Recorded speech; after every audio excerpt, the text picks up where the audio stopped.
When you're first learning how to crochet, it can be a bit difficult to master the art of yarning over and then bringing that yarn through a stitch or any loops on your hook. So in this video, I'm going to give you 6 tips to help you bring yarn through loops a bit smoother.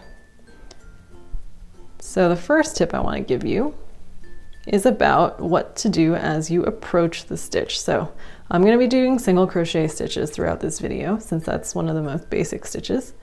And I'll show you what it looks like when we do these tips, both when I'm trying to bring yarn through just the stitch and also at this step once I already have 2 loops on the hook and I'm bringing yarn through that. So what I want to show you first is the idea that once you have reached the step where you're yarning over and you're about to pull the hook through a stitch, you actually want to pull the piece and the hook in opposite directions so that you are artificially making the gap that the hook needs to go through a bit bigger. So if you do that, you'll have less chance of getting snagged on anything. So I'll show that to you in this step where you've got 2 loops on the hook, because as you can see, it's a bit more clear. Look how the loops are getting bigger because I am pulling the piece and the hook away from each other. Another tip in a similar manner in this part of the step is to watch where the tip of your hook is facing. So when you first insert your hook in the stitch and then you yarn over, at this point the tip of your hook should be facing you so that the yarn, the working yarn, is nice and secure on the hook. But as you get closer to the stitch you're bringing this yarn through, you want to rotate your hook down a little bit by like 90 degrees so that you better mimic the shape of this hole that your hook needs to go through. And then the moment you clear that stitch, you need to rotate your hook to face you again so that the yarn stays on your hook. If you're having a problem where the yarn after you clear the stitch just falls off, that could be one of the, see, look how easy that is to fall off if I just tilt my hand a little bit wrong when the tip of my hook is facing down instead of if the tip of my hook is facing me. All right, so it might be a little clearer in this shot where I show you what it looks like when you're doing this step with 2 loops on the hook. So let me show you. The loops on your hook are like an upside down teardrop shape. So this is why we are rotating the hook down so that it better matches the shape of those holes. Versus if you left the tip of the hook facing you, it would just real easily get snagged on the loops like so. So watch as I rotate the tip of the hook from facing me to facing down, like so. Another thing that could be happening, if you're having trouble putting your hook into a stitch, it means that that stitch is too tight. And I'm going to show you what causes that tightness. So the tightness of a stitch is determined by the size of the loop on your hook. And you always want these loops on your hook, whenever there is a loop on your hook, to be just big enough so that you can really cleanly take your hook in and out of it. The tendency, especially when you're beginning and like really focused on just keeping the yarn on your hook, is to keep the yarn on your hook all the way down here. But see how different in size the tip of the hook is here, the neck is, compared to the shaft. So if you constantly leave the yarn here and make it tight, there's no way your hook is going to be able to make it through. So remember, every time you make any sort of yarn over and pull it through, bring the loop on your hook down to the shaft and then pull your hook away a little bit so that the diameter of this loop is at least the diameter of the tip of your hook. So let's see that in action.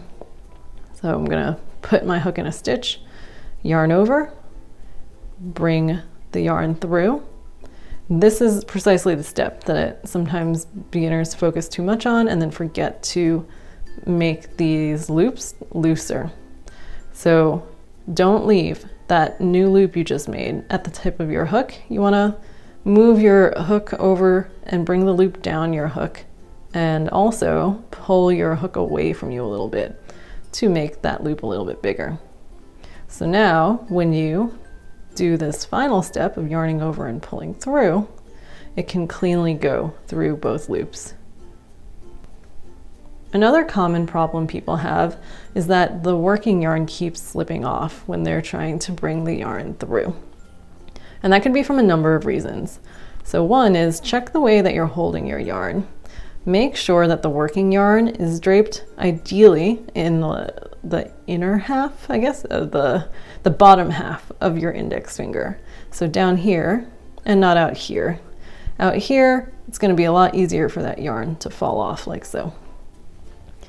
If your yarn is there, then the other problem might be the yarn tension. Sometimes people forget and are so focused on making sure that this part of the yarn is taut that they forget that that is also the same yarn that needs to come through the stitch. So you can't pull the yarn in both directions at once, otherwise the yarn will never move and make it through the stitch. So you got to remember to have a little bit of slack as you pull that yarn through the stitch. Another thing to watch out for when it comes to placement, hand placement, is watch how you're pulling the hook through the stitches.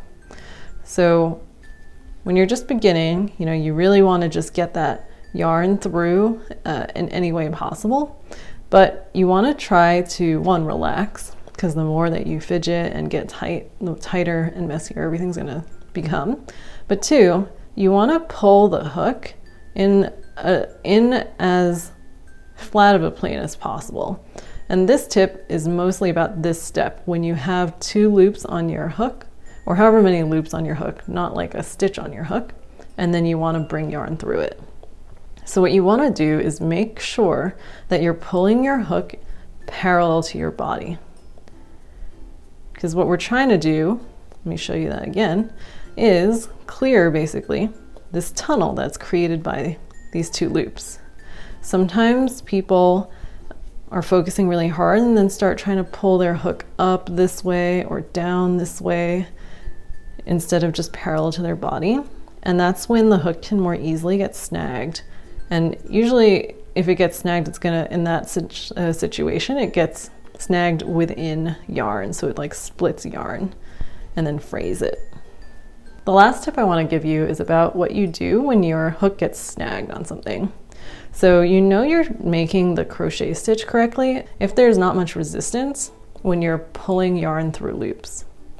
But if you do feel any resistance, like at this point it feels like you're really pulling and tugging to get things through, chances are it means that your hook is accidentally trying to split some of the yarn strands. So just don't try to force it, just back out and then take a look and see. And make sure that your hook is lining up with only entire yarn strands and not splitting anything. So I think it happens more often at this step when you have just 2 loops on the hook. And same thing applies here. If you feel like something is snagged, that you feel resistance and you can't keep moving your hook, don't force it. If you force it, sometimes you will be able to bring the yarn through the stitch, but chances are that yarn is going to be a little bit frayed. And you want to try not to fray the yarn. So just back out if you're in that situation and analyze and look at the loops on your hook. And make sure you do all those tips that we discussed earlier, where you're pulling the piece and the hook away from each other, rotating the hook so that it matches the gap, the shape of the gap in the loops a bit better. And then just make sure you're not splitting the yarn as you bring the hook through. So those are some tips to hopefully make it easier for you to get used to the motions of crocheting.